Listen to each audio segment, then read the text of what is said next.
ಎಲ್ರಿಗೂ ನಮಸ್ಕಾರ. ಇನ್ಫೋಸ್ಟ್ರೀಮ್ ಯೂಟ್ಯೂಬ್ ಚಾನಲ್ಗೆ ಎಲ್ರಿಗೂ ಸ್ವಾಗತ. ಈ ವಿಡಿಯೋದಲ್ಲಿ ನಾವು ಇನ್ನೊಂದು NFA to DFA conversion problem ಅನ್ನ ಡಿಸ್ಕಸ್ ಮಾಡ್ತಾ ಹೋಗೋಣ. Step by step full on full marks ಬರೋ ರೀತಿ ಯಾವ ರೀತಿ ಸಾಲ್ವ್ ಮಾಡೋದು ಅಂತ ಹೇಳ್ಕೊಡ್ತೀನಿ. ಯಾಕಂತಂದ್ರೆ ಪ್ರತಿಯೊಂದು ಸ್ಟೆಪ್ಗೂ ಕೂಡ ಮಾರ್ಕ್ಸ್ ಇರುತ್ತೆ, ಅದಕ್ಕೋಸ್ಕರ. ಸೊ ನಮಗೆ ಇವಾಗ NFA ಡಯಾಗ್ರಾಮ್ ಅನ್ನ ಕೊಟ್ಟಿದ್ದಾರೆ, ಇದನ್ನ ನಾನು DFA ಆಗಿ ಕನ್ವರ್ಟ್ ಮಾಡಬೇಕು. ಸೊ ಸ್ಟೆಪ್ ಬೈ ಸ್ಟೆಪ್ ಹೋಗೋಣ. ಮೊದಲನೇ ಸ್ಟೆಪ್ ಏನು, ಕೊಟ್ಟಿರುವಂತ NFA ನ ಯೂಸ್ ಮಾಡಿಕೊಂಡು NFA ಟ್ರಾನ್ಸಿಷನ್ ಟೇಬಲ್ ಅನ್ನ ಬರೀಬೇಕು. NFA transition table. ಸೊ ಈ NFA ಟ್ರಾನ್ಸಿಷನ್ ಟೇಬಲ್ ಅನ್ನ ನಾವು ಯಾವ್ದ್ರಿಂದ ರೆಪ್ರೆಸೆಂಟ್ ಮಾಡ್ತೀವಿ ಅಂತ ಅಂದ್ರೆ ಡೋ. NFA ಟ್ರಾನ್ಸಿಷನ್ ಆಗಿರಲಿ, DFA ಟ್ರಾನ್ಸಿಷನ್ ಆಗಿರಲಿ, ಯಾವುದೇ ಟ್ರಾನ್ಸಿಷನ್ ಟೇಬಲ್ ಆಗಿರಲಿ, ಸೊ ಟ್ರಾನ್ಸಿಷನ್ ಟೇಬಲ್ ಅನ್ನು ನಾವು ಡೋ ಯೂಸ್ ಮಾಡಿಕೊಂಡು ರೆಪ್ರೆಸೆಂಟ್ ಮಾಡ್ತೀವಿ. ಸೊ ಈ ಟೇಬಲ್ ಅಲ್ಲಿ ಏನೇನು ವ್ಯಾಲ್ಯೂಗಳನ್ನ ಫಿಲ್ ಮಾಡಬೇಕು. ಸೊ ಫಸ್ಟ್ ರೋ ವೈಸ್ ಏನ್ ಫಿಲ್ ಮಾಡಬೇಕು ಅಂತ ನೋಡೋಣ. ರೋ ವೈಸ್ ಏನ್ ಫಿಲ್ ಮಾಡಬೇಕು ಅಂತಂದ್ರೆ ಒಂದು ಸ್ಟೇಟ್ ಇಂದ ಇನ್ನೊಂದು ಸ್ಟೇಟ್ಗೆ ಟ್ರಾನ್ಸಿಷನ್ ಆಗೋದಕ್ಕೋಸ್ಕರ ಯೂಸ್ ಆಗ್ತಿರುವಂತ ಸ್ಟ್ರಿಂಗ್ ಗಳನ್ನ ಬರೀಬೇಕು. ಇಲ್ಲಿ ಯೂಸ್ ಆಗ್ತಾ ಇರೋದೇನು, ಎ ಯೂಸ್ ಆಗ್ತಾ ಇದೆ, ಇಲ್ಲ ಬಿ ಯೂಸ್ ಆಗ್ತಾ ಇದೆ. ಸೊ ನಮಗೆ ಯೂಸ್ ಆಗ್ತಿರುವಂತ ಸ್ಟ್ರಿಂಗ್ ಗಳೇವು ಎ ಅಥವಾ ಬಿ. ನೆಕ್ಸ್ಟ್ ಈ ಕಡೆ ಏನ್ ಬರಿಬೇಕು ಅಂತಂದ್ರೆ ನಮ್ಮ NFA ಡಯಾಗ್ರಾಮ್ ಅಲ್ಲಿ ಇರುವಂತಹ ಸ್ಟೇಟ್ ಗಳನ್ನ ಬರೀಬೇಕು. ಯಾವ್ಯಾವ ಸ್ಟೇಟ್ ಇದೆ, Q0, Q1, Q2, Q3. So Q0, Q1, Q2, Q3. ಇದರಲ್ಲಿ ಇನಿಷಿಯಲ್ ಸ್ಟೇಟ್ ಯಾವುದು, Q0. ಈ ರೀತಿ ಆರೋ ಮಾರ್ಕ್ ಇರುತ್ತಲ್ಲ, ಅದನ್ನ ಇನಿಷಿಯಲ್ ಸ್ಟೇಟ್ ಅಂತ ಕರೀತಾರೆ. ನಾವು ಈ ಒಂದು ಟ್ರಾನ್ಸಿಷನ್ ಟೇಬಲ್ ಅಲ್ಲೂ ಕೂಡ ಆರೋ ಮಾರ್ಕ್ ಅನ್ನ ತೋರಿಸಿ ಇನಿಷಿಯಲ್ ಸ್ಟೇಟ್ ಅಂತ ತೋರಿಸ್ತೀವಿ. ನೆಕ್ಸ್ಟ್ ಎರಡು ಸರ್ಕಲ್ ಒಳಗಡೆ ಯಾವ ಸ್ಟೇಟ್ ಇರುತ್ತೆ ಅದನ್ನ ನಾವು ಫೈನಲ್ ಸ್ಟೇಟ್ ಅಂತ ಕರಿತೀವಿ. ಆ ಫೈನಲ್ ಸ್ಟೇಟ್ ಅನ್ನ ನಾವು ಸ್ಟಾರ್ ಮಾರ್ಕ್ ಯೂಸ್ ಮಾಡಿಕೊಂಡು ರೆಪ್ರೆಸೆಂಟ್ ಮಾಡ್ತೀವಿ. ಇನಿಷಿಯಲ್ ಸ್ಟೇಟ್ ನ ಆರೋ ಮಾರ್ಕ್, ಫೈನಲ್ ಸ್ಟೇಟ್ ನ ಸ್ಟಾರ್ ಮಾರ್ಕ್. ಬಟ್ ಇಲ್ಲಿ ಏನ್ ಕಂಡೀಷನ್ ಆಗಿದೆ ಅಂತಂದ್ರೆ ಇನಿಷಿಯಲ್ ಸ್ಟೇಟ್ ಕೂಡ Q0, ಫೈನಲ್ ಸ್ಟೇಟ್ ಕೂಡ Q0. ಸೊ ಅದಕ್ಕೋಸ್ಕರ ಎರಡನ್ನೂ ಕೂಡ ರೆಪ್ರೆಸೆಂಟ್ ಮಾಡ್ಬೇಕು, ಆರೋ ಮಾರ್ಕ್ ಮತ್ತೆ ಸ್ಟಾರ್. ನೆಕ್ಸ್ಟ್ ಸ್ಟೆಪ್ ಏನು ಅಂತಂದ್ರೆ ಈ Q0 ಎ ಅನ್ನ ಯೂಸ್ ಮಾಡ್ಕೊಂಡು ಎಲ್ಲಿಗೆ ಹೋಗುತ್ತೆ, Q0 ಬಿ ಅನ್ನ ಯೂಸ್ ಮಾಡ್ಕೊಂಡು ಎಲ್ಲಿಗೆ ಹೋಗುತ್ತೆ. Q0 ಎ ಅನ್ನ ಯೂಸ್ ಮಾಡ್ಕೊಂಡು Q1 ಗೆ ಹೋಗ್ತಾ ಇದೆ. ನೆಕ್ಸ್ಟ್ ಅದೇ Q0 ಎ ಅನ್ನ ಯೂಸ್ ಮಾಡ್ಕೊಂಡು Q2 ಗೆ ಕೂಡ ಹೋಗ್ತಾ ಇದೆ. ಸೊ ಎರಡು ಸ್ಟೇಟ್ಗೆ Q0 ಟ್ರಾನ್ಸಿಷನ್ ಅನ್ನ ಮಾಡ್ತಾ ಇದೆ. ನೆಕ್ಸ್ಟ್ Q0 ಬಿ ಅನ್ನ ಯೂಸ್ ಮಾಡ್ಕೊಂಡು ಎಲ್ಲಿಗೆ ಹೋಗುತ್ತೆ ನೋಡಿ, Q0 ಬಿ ಅನ್ನ ಯೂಸ್ ಮಾಡ್ಕೊಂಡು Q3 ಗೆ ಹೋಗ್ತಾ ಇದೆ. So it is travelling for only one state. Next Q1 A ಅನ್ನ ಯೂಸ್ ಮಾಡ್ಕೊಂಡು ಎಲ್ಲಿಗೆ ಹೋಗ್ತಾ ಇದೆ, Q2 ಗೆ ಹೋಗ್ತಾ ಇದೆ, ಕೇವಲ ಒಂದು ಸ್ಟೇಟಿಗೆ ಮಾತ್ರ. Q1 ಬಿ ಅನ್ನ ಯೂಸ್ ಮಾಡ್ಕೊಂಡು ಎಲ್ಲಿಗೆ ಹೋಗ್ತಾ ಇದೆ, ಸೆಲ್ಫ್ ಲೂಪ್ ಅಂದ್ರೆ Q1 ಬಿ ಅನ್ನ ಯೂಸ್ ಮಾಡ್ಕೊಂಡು Q1 ಗೆ ಬರ್ತಾ ಇದೆ. ಸೊ Q1 ಅಂತ ಬರೀಬೇಕು. ನೆಕ್ಸ್ಟ್ Q2 ಎ ಅನ್ನ ಯೂಸ್ ಮಾಡ್ಕೊಂಡು ಎಲ್ಲಿಗೆ ಹೋಗ್ತಾ ಇದೆ ನೋಡಿ, ಔಟ್ ಗೋಯಿಂಗ್ ಯಾರನ್ನ ನೋಡಿದ್ರೆ ಎ ನ ಯೂಸೇ ಮಾಡ್ತಾ ಇಲ್ಲ Q2. ಸೊ ಅದನ್ನ ಬರೆಯುವಂತ ಅವಶ್ಯಕತೆ ಇಲ್ಲ. ಏನ್ ಮಾಡ್ತೀವಿ ಅಂತಂದ್ರೆ ಫೈ ಅಂತ ರೆಪ್ರೆಸೆಂಟ್ ಮಾಡ್ತೀವಿ. ಫೈ ಏನ್ ರೆಪ್ರೆಸೆಂಟ್ ಮಾಡುತ್ತೆ ಅಂತಂದ್ರೆ ಇಲ್ಲಿ ಯಾವುದೇ ಟ್ರಾನ್ಸಿಷನ್ ನಡೆದಿಲ್ಲ, ಒಂದು ಸ್ಟೇಟ್ ಇಂದ ಇನ್ನೊಂದು ಸ್ಟೇಟ್ಗೆ Q2 ಎ ಅನ್ನ ಯೂಸ್ ಮಾಡಿಕೊಂಡು ಟ್ರಾನ್ಸಿಷನ್ ಅನ್ನ ಮಾಡಿಲ್ಲ ಅಂತ ರೆಪ್ರೆಸೆಂಟ್ ಮಾಡುತ್ತೆ. ಇದೇನಿದು ನಲ್ ಅಂತ, ಏನು ಟ್ರಾನ್ಸಿಷನ್ ಆಗಿಲ್ಲ ಅಂತ ಅರ್ಥ. Q2 ಬಿ ಅನ್ನ ಯೂಸ್ ಮಾಡ್ಕೊಂಡು ಎಲ್ಲಿಗೆ ಹೋಗ್ತಾ ಇದೆ, Q2 ಬಿ ಅನ್ನ ಯೂಸ್ ಮಾಡ್ಕೊಂಡು ಸೆಲ್ಫ್ ಲೂಪ್, ದಟ್ ಈಸ್ ಮತ್ತೆ ಬಿ ಗೆ ಮತ್ತೆ Q2 ಗೆನೆ ಬರ್ತಾ ಇದೆ Q2. ನೆಕ್ಸ್ಟ್ Q3 ಎ ಅನ್ನ ಯೂಸ್ ಮಾಡ್ಕೊಂಡು ಎಲ್ಲಿಗೆ ಹೋಗ್ತಾ ಇದೆ, Q3 ಎ ಅನ್ನ ಯೂಸ್ ಮಾಡ್ಕೊಂಡು Q2 ಗೂ ಕೂಡ ಹೋಗ್ತಾ ಇದೆ, Q0 ಗೂ ಕೂಡ ಹೋಗ್ತಾ ಇದೆ. ಸೊ Q0 ಗೂ ಕೂಡ ಹೋಗ್ತಾ ಇದೆ, Q2 ಗೂ ಕೂಡ ಹೋಗ್ತಾ ಇದೆ, ಎರಡು ಸ್ಟೇಟ್ಗೆ. ನೆಕ್ಸ್ಟ್ Q3 ಬಿ ಅನ್ನ ಯೂಸ್ ಮಾಡ್ಕೊಂಡು ಎಲ್ಲಿಗೆ ಹೋಗ್ತಾ ಇದೆ. So Q3 is not using B. ನೋಡಿ ಔಟ್ ಗೋಯಿಂಗ್ ಎಡ್ಜ್ ಅಲ್ಲಿ ಯಾವ್ದಾದ್ರೂ ಕೂಡ ಬಿ ಇದೆಯಾ, ಇಲ್ಲ. ಸೊ ಏನಂತ ಬರೀತೀವಿ, 5, ಯಾಕಂತಂದ್ರೆ ಆ ಒಂದು ಟ್ರಾನ್ಸಿಷನ್ ಇಲ್ಲ. ನೆಕ್ಸ್ಟ್ ಇದೇ NFA ಟ್ರಾನ್ಸಿಷನ್ ಟೇಬಲ್ ಅನ್ನ ಯೂಸ್ ಮಾಡಿಕೊಂಡು ನಾವು ಎರಡನೇ ಸ್ಟೆಪ್ ಅಲ್ಲಿ DFA ಟ್ರಾನ್ಸಿಷನ್ ಟೇಬಲ್ ಅನ್ನ ಬರೀತೀವಿ. ಯಾಕೆ, NFA ಇಂದ DFA ಕನ್ವರ್ಟ್ ಮಾಡ್ತಿರೋದು, ಅದಕ್ಕೋಸ್ಕರ DFA ಟ್ರಾನ್ಸಿಷನ್ ಟೇಬಲ್. ನಾನು ಅವಾಗಲೇ ಹೇಳಿದ್ದೀನಿ, ಯಾವುದೇ ಟ್ರಾನ್ಸಿಷನ್ ಟೇಬಲ್ ಆಗಿರಲಿ ಅದನ್ನ ಡೋ ಇಂದನೇ ರೆಪ್ರೆಸೆಂಟ್ ಮಾಡೋದು. ಸೊ ಡೋ ಇಂದ ರೆಪ್ರೆಸೆಂಟ್ ಮಾಡ್ತೀನಿ.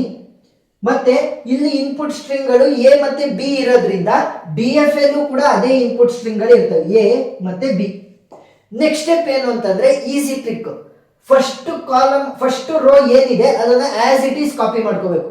NFA ಟ್ರಾನ್ಸಿಷನ್ ಟೇಬಲ್ ಅಲ್ಲಿ ಫಸ್ಟ್ ರೋ ಏನಿದೆ ಅದನ್ನ ಹಂಗೆ ಕಾಪಿ ಮಾಡ್ಕೊಳ್ಳಿ.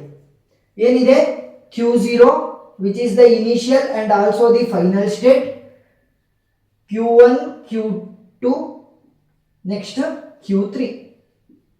ಇಷ್ಟನ್ನ ಬರ್ಕೋಬೇಕು. ಅಂದ್ರೆ ಏನು, ಮೊದಲನೇ ಸ್ಟೇಟ್ ಏನು N F I transition table ಅಲ್ಲಿ ಮೊದಲನೇ ಸ್ಟೇಟ್ ಇದೆ, ಆ ಇನಿಷಿಯಲ್ ಸ್ಟೇಟ್ ಇಂದು ವ್ಯಾಲ್ಯೂಗಳನ್ನ ಅಷ್ಟನ್ನು ಕೂಡ ಬರ್ಕೊಂಡ್ವಿ. ಈಗ ಏನ್ ಮಾಡ್ತೀನಿ ಅಂತಂದ್ರೆ Q0 ಇವಾಗ ಟ್ರಾವರ್ಸ್ ಆಗಿದೆ. ಇನ್ನು ಉಳಿದಿರುವಂತ ಎರಡು ಪ್ರೊಜೆಕ್ಷನ್ ಅಥವಾ ಟ್ರಾನ್ಸಿಷನ್ಗಳಿದಾವಲ್ಲ ಸ್ಟೇಟ್ಗಳಿಗೆ, ಸೊ ಅದಕ್ಕೆ ನಾನು ಇವಾಗ ಬರಿಬೇಕು. ಅದನ್ನ ನಾನು ಸಪರೇಟ್ ಸ್ಟೇಟ್ ಆಗಿ ಕನ್ಸಿಡರ್ ಮಾಡಿಕೊಂಡು ಬರಿಬೇಕು. ಮೊದಲನೇದು ಯಾವುದು, Q1 ಮತ್ತೆ Q2. Q1 ಮತ್ತೆ Q2 ನ ಇವಾಗ ಸಪರೇಟ್ ಸ್ಟೇಟ್ ಆಗಿ ಮಾಡಿದ್ದೀನಿ. ಇಲ್ಲಿ ಸಿಂಪಲ್ Q1 ಮತ್ತೆ Q2 ಎಲ್ಲಿದೆ ನೋಡಿ, Q1 ಇಲ್ಲಿದೆ, Q2 ಇಲ್ಲಿದೆ. ಎರಡನ್ನೂ ಕೂಡ ಕಂಬೈನ್ ಮಾಡಿ ಬರೀ. Q1 ಮತ್ತೆ Q2 ಎರಡು ಕೂಡ ಹೇಗೆ ಎಲ್ಲೆಲ್ಲಿಗೆ ಹೋಗ್ತಾ ಇದೆ ನೋಡಿ. Q1 Q2 ಹೋಗ್ತಾ ಇದೆ, Q2 5 ಹೋಗ್ತಾ ಇದೆ ಅಂತ ಅಂದ್ರೆ ಎಲ್ಲಿಗೂ ಹೋಗ್ತಾ ಇಲ್ಲ ಅಂತ ಅರ್ಥ. ಸೊ 5 ಅನ್ನ ಏನು ಬರೆಯುವಂತ ಅವಶ್ಯಕತೆ ಇಲ್ಲ, ಕೇವಲ Q2 ಮಾತ್ರ ಬರೀಲಿ ಇಲ್ಲಿ. ನೆಕ್ಸ್ಟ್ Q1 ಮತ್ತೆ Q2 B ಗೆ ಎಲ್ಲೆಲ್ಲಿಗೆ ಹೋಗ್ತಾ ಇದೆ. Q1 ಮತ್ತೆ Q2 B ಅನ್ನ ಯೂಸ್ ಮಾಡ್ಕೊಂಡು ಎಲ್ಲಿಗೆ ಹೋಗ್ತಾ ಇದೆ, Q1 Q1 ಗೆ ಹೋಗ್ತಾ ಇದೆ, Q2 Q2 ಗೆ ಹೋಗ್ತಾ ಇದೆ. ಸೊ ನಾನು ಏನ್ ಬರಿಬೇಕು, ಇವೆರಡು ಕೂಡ ಕಾಂಬಿನೇಷನ್ ಅಲ್ಲಿ ಇರೋದ್ರಿಂದ ಯೂನಿಯನ್ ಅಂದ್ರೆ ಕಂಬೈನ್ ಮಾಡಬೇಕು. Q1 Q2 ಇವೆರಡು ಸೇರಿ ಹೋಗ್ತಾ ಇರೋದು Q1 Q2 ಗೆ. ನೆಕ್ಸ್ಟ್ ಇದನ್ನ ಬರ್ದಾಯ್ತಲ್ವಾ ಸಪರೇಟ್ ಸ್ಟೇಟ್ ಆಗಿ. ನೆಕ್ಸ್ಟ್ ಇರುವಂತದ್ದು ಯಾವುದು, Q3. ಸೊ ಅದನ್ನು ಕೂಡ ಸಪರೇಟ್ ಸ್ಟೇಟ್ ಆಗಿ ಬರಿಬೇಕು, Q3. ಸೊ ಇವಾಗ Q3 ಹೇಗೆ ಎಲ್ಲೆಲ್ಲಿಗೆ ಹೋಗ್ತಾ ಇದೆ, Q0 Q2 Q0 Q2. Next Q3 B ಗೆ ಎಲ್ಲಿಗೆ ಹೋಗ್ತಾ ಇದೆ, 5. ಸೊ 5 ಅನ್ನ ಇಲ್ಲಿ ಬರೆಯಕ್ಕೆ ಹೋಗ್ಬೇಡಿ, ಸರಿನಾ. DFA ಟ್ರಾನ್ಸಿಷನ್ ಟೇಬಲ್ ಅಲ್ಲಿ 5 ಅನ್ನ ಬರೆಯುವಂತ ಅವಶ್ಯಕತೆ ಇಲ್ಲ, ನಾವು ತೋರಿಸೋದೇನು ಬೇಡ. ನೆಕ್ಸ್ಟ್ ಇವಾಗ Q3 ಕೂಡ ಆಯ್ತು, Q2 ನ ತಗೋಬೇಕು. ಸೊ ಒಂದೊಂದನ್ನೇ ನಾವು ಸಪರೇಟ್ ಸ್ಟೇಟ್ ಆಗಿ ಏನ್ ಬರ್ತಾ ಇದೆ ಇಲ್ಲಿ, ಅದನ್ನ ಇಲ್ಲಿ ಸಪರೇಟ್ ಸ್ಟೇಟ್ ಆಗಿ ರೆಪ್ರೆಸೆಂಟ್ ಮಾಡಿ ನಾವು ಬರಿತಾ ಹೋಗ್ಬೇಕು ಟ್ರಾನ್ಸಿಷನ್ಸ್ ನ. Q2 ಹೇಗೆ ಎಲ್ಲಿಗೆ ಹೋಗ್ತಾ ಇದೆ, 5 ಅಂತಂದ್ರೆ ಎಲ್ಲಿಗೂ ಹೋಗ್ತಾ ಇಲ್ಲ, ಅದನ್ನ ಬರೆಯುವಂತ ಅವಶ್ಯಕತೆ ಇಲ್ಲ. Q2 B ಅನ್ನ ಯೂಸ್ ಮಾಡಿಕೊಂಡು Q2 ಹೋಗ್ತಾ ಇದೆ, ಸೊ Q2 ಅಂತ ಬರಿತೀವಿ. ನೆಕ್ಸ್ಟ್ Q2 ಕೂಡ ಆಯ್ತು, Q1 Q2. So Q1 Q2 ಇಲ್ಲಿ ಬರ್ದಿದೀವಿ ಆಲ್ರೆಡಿ, ಟ್ರಾನ್ಸಿಷನ್ಸ್ ನ ಬರ್ದಿದೀವಲ್ವಾ ಸಪರೇಟ್ ಸ್ಟೇಟ್ ಆಗಿ ತಗೊಂಡು, ಸೊ ಅದು ಮುಗಿದಿದೆ. ನೆಕ್ಸ್ಟ್ Q0 Q2 Q0 ಮತ್ತೆ Q2 ನ ಸೇರಿಸಿ ಬರಿಬೇಕು. Q0 ಇಲ್ಲಿದೆ, Q2 ಇಲ್ಲಿದೆ, ಇವೆರಡನ್ನು ಕೂಡ ಕಂಬೈನ್ ಮಾಡಿ ಬರಿಬೇಕು. ಹೇಗೆ ಎಲ್ಲೆಲ್ಲಿಗೆ ಹೋಗ್ತಾ ಇದೆ, Q1 Q2 5 ಬರೆಯುವಂತ ಅವಶ್ಯಕತೆ ಇಲ್ಲ, ಕೇವಲ Q1 Q2 ಮಾತ್ರ ಬರೀರಿ. ನೆಕ್ಸ್ಟ್ Q1 Q0 ಮತ್ತೆ Q2 ಎರಡು ಸೇರಿ B ಗೆ ಎಲ್ಲೆಲ್ಲಿಗೆ ಹೋಗ್ತಾ ಇದೆ, Q0 Q3 ಗೆ ಹೋಗ್ತಾ ಇದೆ, Q2 Q2 ಗೆ ಹೋಗ್ತಾ ಇದೆ. ಸೊ Q2, Q3 ಅಂತ ಬರಿಬೇಕು. ನೆಕ್ಸ್ಟ್ ಇದಾಯ್ತು Q2. So Q2 already transition ಅನ್ನ ಬರ್ದಿದೀವಿ, ಮತ್ತೆ ಬರೆಯುವಂತ ಅವಶ್ಯಕತೆ ಇಲ್ಲ. Q1 Q2 ಆಲ್ರೆಡಿ ಬರ್ದಿದೀವಿ, ಮತ್ತೆ ಬರೆಯುವಂತ ಅವಶ್ಯಕತೆ ಇಲ್ಲ. Q2 Q3 ಗೆ ನಾನು ಇವಾಗ ಹೊಸ ಸ್ಟೇಟ್ ಆಗಿ ಕನ್ಸಿಡರ್ ಮಾಡಿಕೊಂಡು ಟ್ರಾನ್ಸಿಷನ್ಸ್ ನ ಬರಿಬೇಕು. Q2 ಇಲ್ಲಿದೆ, Q3 ಇಲ್ಲಿದೆ, 5 ಮತ್ತೆ Q0 Q2 ಅಷ್ಟನ್ನು ಕೂಡ ಆಡ್ ಮಾಡಬೇಕು. 5 ಬರೆಯುವಂತ ಅವಶ್ಯಕತೆ ಏನಿಲ್ಲ, Q0 Q2 ಮಾತ್ರ ಬರೀರಿ ಸಾಕು. ನೆಕ್ಸ್ಟ್ B ಗೆ ಎಲ್ಲೆಲ್ಲಿಗೆ ಹೋಗ್ತಾ ಇದೆ, Q2 Q2 ಗೆ ಹೋಗ್ತಾ ಇದೆ, Q3 5 ಗೆ ಹೋಗ್ತಾ ಇದೆ, 5 ಬರಿಬೇಡ್ರಿ, ಕೇವಲ Q2 ಮಾತ್ರ ಬರೀರಿ. ನೆಕ್ಸ್ಟ್ Q2 Q3 ಅದನ್ನ ಇಲ್ಲಿ ಬರ್ದಿದ್ದೀನಿ, Q0 Q2 ಇಲ್ಲಿ ಆಲ್ರೆಡಿ ಬರ್ದಾಗಿದೆ, Q2 ಇಲ್ಲಿ ಆಲ್ರೆಡಿ ಬರ್ದಾಗಿದೆ. ಸೊ ಇವಾಗ ಸ್ಟಾಪ್ ಮಾಡಬೇಕು. ಯಾಕೆ ನೋಡಿ, ಇಲ್ಲಿ ಯಾವುದು ಕೂಡ ಹೊಸದಾಗಿ ಕ್ರಿಯೇಟ್ ಆಗಿರುವಂತ ಸ್ಟೇಟ್ಗಳೇ ಇಲ್ಲ, ಎಲ್ಲದನ್ನು ಕೂಡ ನಾನು ಸಪರೇಟ್ ಆಗಿ ಕ್ರಿಯೇಟ್ ಮಾಡಿಬಿಟ್ಟು ಅಷ್ಟಕ್ಕೂ ಕೂಡ ಟ್ರಾನ್ಸಿಷನ್ಸ್ ಅನ್ನ ಬರ್ದಿದ್ದೀನಿ. ಈಗ ಏನ್ ಮಾಡಬೇಕು, ಈ DFA ಟ್ರಾನ್ಸಿಷನ್ ಟೇಬಲ್ ಏನಿದೆಯಲ್ವಾ, ಸೊ ಇದನ್ನ ಯೂಸ್ ಮಾಡಿಕೊಂಡು ನಾವು ಡಯಾಗ್ರಾಮ್ ಅನ್ನ ಬರೆಯೋಣ, DFA diagram. So DFA diagram ಬರೀಬೇಕು ಅಂತಂದ್ರೆ ಎಷ್ಟು ಸ್ಟೇಟ್ಗಳಿರೋದು ನನಗೆ ಇವಾಗ ಒಟ್ಟು 1 2 3 4 5 6. ಸೊ 6 ಸ್ಟೇಟ್ಗಳನ್ನು ಬರೀ. ನೀವು ಯಾವ್ದಾದ್ರೂ ಬರಿಬಹುದು ಫಸ್ಟ್. ಸೊ Q0 ಇಲ್ಲಿ ಬರ್ದೆ, ನೀನು ಇಲ್ಲಾದ್ರೂ ಬರಿಬಹುದು, ಎಲ್ಲಾದ್ರೂ ಬರೀರಿ. Next Q1 Q2. ಸೊ ಒಬ್ಬೊಬ್ರಿಗೆ ಕನ್ಫ್ಯೂಸ್ ಆಗುತ್ತೆ, ಇಲ್ಲಿ ಪಕ್ಕದಲ್ಲೇ ಬರಿಬೇಕಾ, ಇಲ್ಲ ನೀವು ಇಲ್ಲಿ ಕೆಳಗಡೆನಾದ್ರೂ ಬರೀರಿ, ಏನಾಗಲ್ಲ ಆ ರೀತಿ. Next Q3. ಒಟ್ಟಾಗಿ ಏನು ನೀವು DFA ಡಯಾಗ್ರಾಮ್ ಅಲ್ಲಿ ಈ ಅಷ್ಟು ಸ್ಟೇಟ್ಗಳನ್ನ ತೋರಿಸ್ಬೇಕು. ನೆಕ್ಸ್ಟ್ Q2 ಇಲ್ಲಿ ಬರ್ಕೊಂತೀನಿ, ನೆಕ್ಸ್ಟ್ Q0 Q2 ಇಲ್ಲಿ ಬರಿತೀನಿ, ನೆಕ್ಸ್ಟ್ Q2 Q3. ಸರಿನಾ. ಈಗ ಏನ್ ಮಾಡಬೇಕು ಅಂತಂದ್ರೆ ನೋಡಿ, ಇಲ್ಲಿ Q0 was the initial state, yes ಅದನ್ನ ನಾನು ರೆಪ್ರೆಸೆಂಟ್ ಮಾಡಿದ್ದೀನಿ. Q0 is also the final state, ಅದನ್ನ ಕೂಡ ನಾನು DFA ಟ್ರಾನ್ಸಿಷನ್ ಟೇಬಲ್ ಅಲ್ಲಿ ನಾನು ಮೆನ್ಷನ್ ಮಾಡಬೇಕು. ಕೇವಲ Q0 ಇಲ್ಲಿ ಮೊದಲನೇದ್ರಲ್ಲಿ ಇತ್ತಲ್ಲ, ಅದಕ್ಕೆ ಮಾತ್ರ ನಾನು ಫೈನಲ್ ಸ್ಟೇಟ್ ಅನ್ನ ರೆಪ್ರೆಸೆಂಟ್ ಮಾಡಿದ್ದೀನಿ. ಬಟ್ ನಾವ್ ಯಾವ ರೀತಿ ರೆಪ್ರೆಸೆಂಟ್ ಮಾಡಬೇಕು ಅಂತಂದ್ರೆ, Q0 ಎಲ್ಲೇ ಇರಲಿ, ಅಂದ್ರೆ ಒಂದ್ಸಲಿ ಫೈನಲ್ ಸ್ಟೇಟ್ ಅಂತ ಡಿಸೈಡ್ ಆಯ್ತು ಅಂತಂದ್ರೆ ಅದು ಯಾವ್ದ್ರ ಜೊತೆನಾದ್ರೂ ಕೂಡ ಕಾಂಬಿನೇಷನ್ ಅಲ್ಲಿ ಇರಲಿ, ಅದೊಂದು ಫೈನಲ್ ಸ್ಟೇಟ್ ಅಂತಾನೆ ತೋರಿಸ್ಬೇಕು. ಸೊ ಇಲ್ಲಿ Q0 Q2, Q0 is in combination with Q2.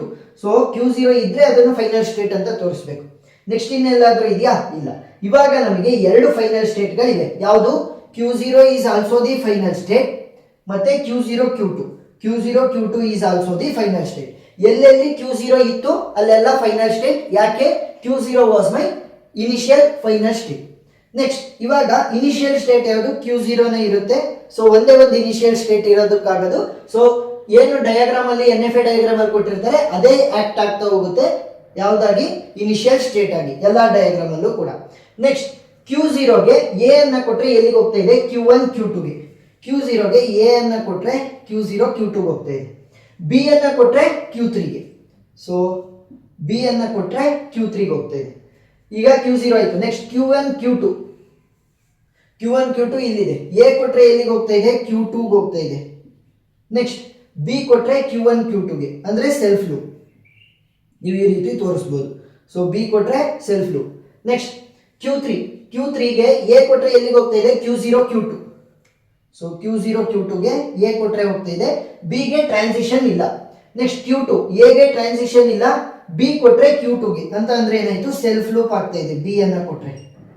Next Q0 Q2 A ಕೊಟ್ರೆ ಎಲ್ಲಿಗೆ ಹೋಗ್ತಾ ಇದೆ? Q1 Q2ಗೆ. ನೆಕ್ಸ್ಟ್ ಬಿ ಅನ್ನ ಕೊಟ್ರೆ Q2 Q3. ಸೊ ಬಿ ಅನ್ನ ಕೊಟ್ರೆ Q2 Q3. Next last Q2 Q3 A ಕೊಟ್ರೆ ಎಲ್ಲಿಗೆ ಹೋಗ್ತಾ ಇದೆ? Q0 Q2ಗೆ. ಸೊ ಎ ಕೊಟ್ರೆ Q0 Q2ಗೆ, ಬಿ ಅನ್ನ ಕೊಟ್ರೆ Q2 ಹೋಗ್ತಾ ಇದೆ. ಸೊ ಬಿ ಅನ್ನ ಕೊಟ್ರೆ Q2ಗೆ. ಸೊ ನೋಡಿ, ಫಸ್ಟ್ NFA ಇಂದ DFA ಗೆ ಕನ್ವರ್ಟ್ ಮಾಡೋದಕ್ಕೋಸ್ಕರ ಫಸ್ಟ್ NFA ಇಂದ DFA ಕನ್ವರ್ಟ್ ಮಾಡಬೇಕಿತ್ತು. ಅದಕ್ಕೋಸ್ಕರ ಫಸ್ಟ್ NFA ಟ್ರಾನ್ಸಿಷನ್ ಟೇಬಲ್, ಆ NFA ಟ್ರಾನ್ಸಿಷನ್ ಟೇಬಲ್ ಅನ್ನು ಯೂಸ್ ಮಾಡಿಕೊಂಡು DFA ಟ್ರಾನ್ಸಿಷನ್ ಟೇಬಲ್, ಆ DFA ಟ್ರಾನ್ಸಿಷನ್ ಟೇಬಲ್ ಅನ್ನು ಯೂಸ್ ಮಾಡಿಕೊಂಡು DFA ಡಯಾಗ್ರಾಮ್. ಸೊ ಮೂರನೇ ಸ್ಟೆಪ್ ಏನು? DFA diagram.